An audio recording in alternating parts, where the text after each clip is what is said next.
Tigers.com here. Incredible performance by the offense. Hunter Helms came in and did a good job for your quarterback. But I guess a lot of people are probably curious why DJ did not play today.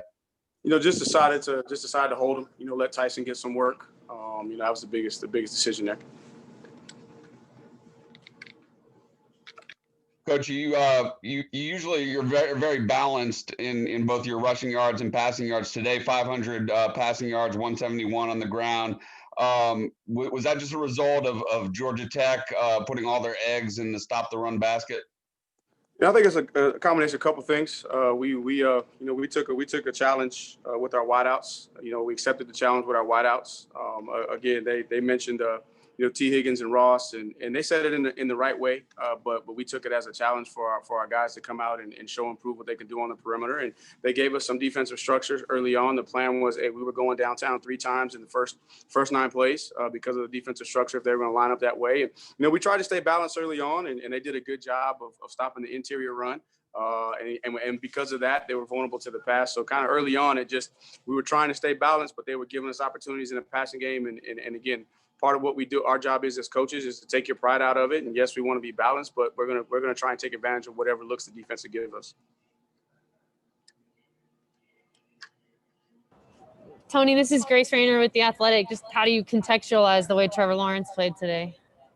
There's just one bad decision right there. Part of it was a little bit of pressure on the RPO there, and he kind of threw off of his back foot. Made the right read, but probably could have, didn't want to float that ball with that safety that was over the top. But other than that, man, he just continues to play lights out. Definitely a leader of our offense. And he understands the responsibility that he has every week to come out and be the best version of himself. And so just proud of him. And again, I hadn't looked at all the stats, so I don't know exactly what the stats were. But for anybody who can get in there, get their work in, be done by halftime, obviously had a good day. Coach, it's Trevor again. I had a feeling that y'all might debut that jumbo package today. And then, of course. How did you know that? just a little birdie told me. But Niles Pinckney was able to get the score. How pleased were you with their execution of that play, even after the timeout?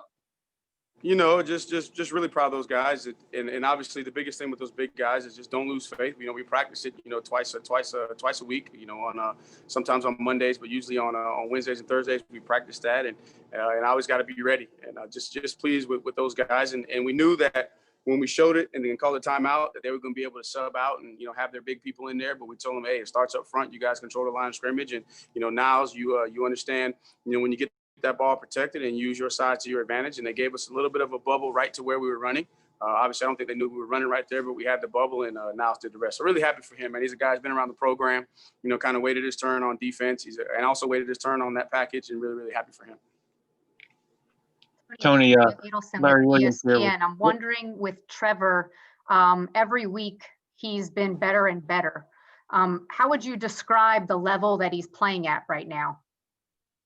It's the highest level of football that I've seen out of him, but it's what I think he expects and what everybody in our building expects out of him. I mean, he's ultra talented. We all know that. He's highly competitive, extremely intelligent, and the key is just trying to manage all of that and make sure that you have the best version of yourself. And right now, he's doing an unbelievable job of blocking out any kind of external noise about the future.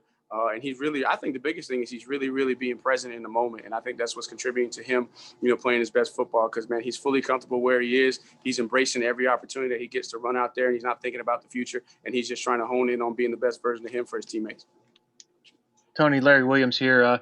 With Frank Ladson, how much of the task right now is just trying to get his confidence up during games with the drop? Biggest thing, all of them need opportunities, and you're talking about guys and, not just Frank, but all of them. Amari's probably the guy that's played the most throughout his career. Even Cornell, you got to do a good job of getting him opportunities. EJ. So Frank's just one of the many guys that's extremely talented, has an unbelievable upside and a ton of success in his future. And it's our job just to get him in opportunities and help him push through, and I was really, really proud of him.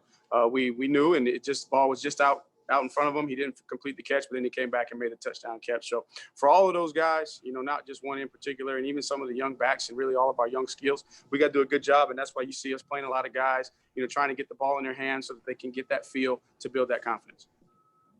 Tony, this is Matt with the State. Sticking with the receivers a little bit, just seeing Ajou, was that some of the potential you guys have seen from him and that has you excited? And the same with EJ, I know he played a lot early and often, it seemed like. Right. I think that we knew more about EJ, coming into the season just because he was here in the spring. And I've made comparisons to Justin Ross.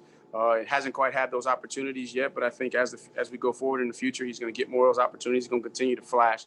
So really proud of him of being ready early in the game and making some plays for us. And then Ajou, just getting him opportunities. Obviously, still, probably the guy that has the most to learn, the furthest to go. But we know that if we can get the ball in the air, he's got a good chance of coming down with it. Or if we can get him the ball in space, he has an opportunity to do a little bit of run after catch. So, pleased with both of those guys. Excited for him, and hopefully that's what they needed to kind of get him going, to keep him humble, keep him eager to come in and work every single day.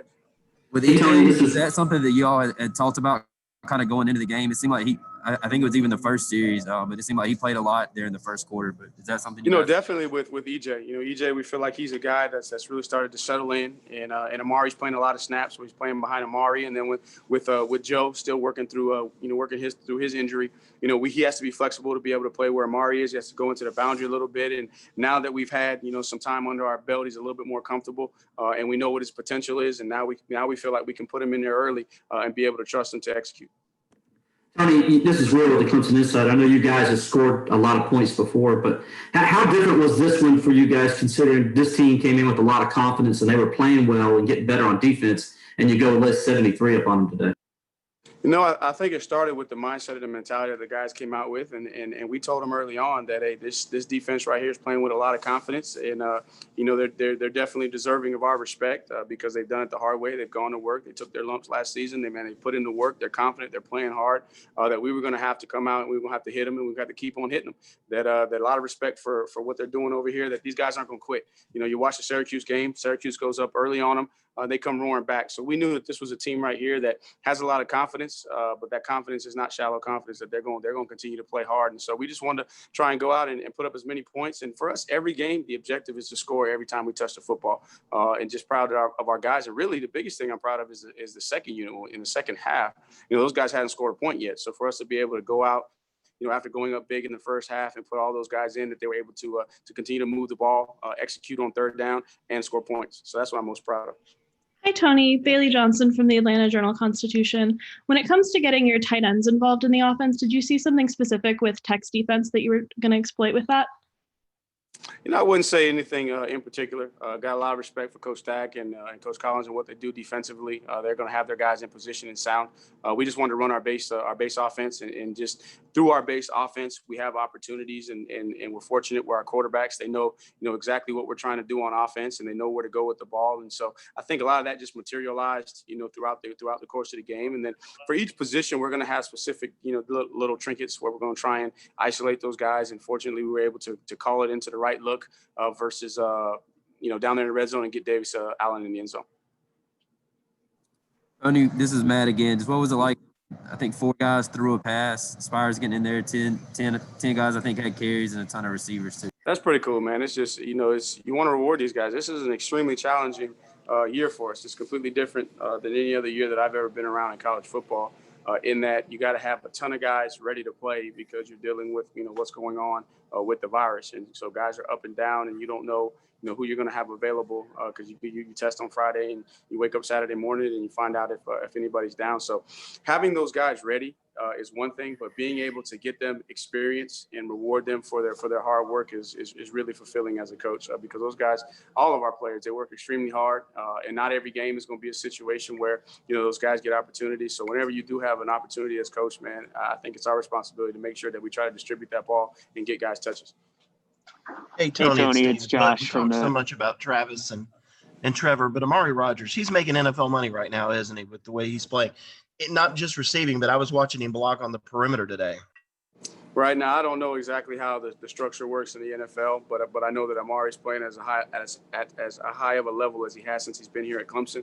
Just proud of him. He was a guy that came in as a freshman, did some things, and then he goes through his little time where he's battling with an injury, and now he's the top dog. So I just really, really proud of Amari for sticking with it, and pushing through, kind of waiting his turn, and now he's just taking advantage of his opportunities, both, as you said, in the passing game, blocking on the perimeter, return game, making good decisions. And he's a young man.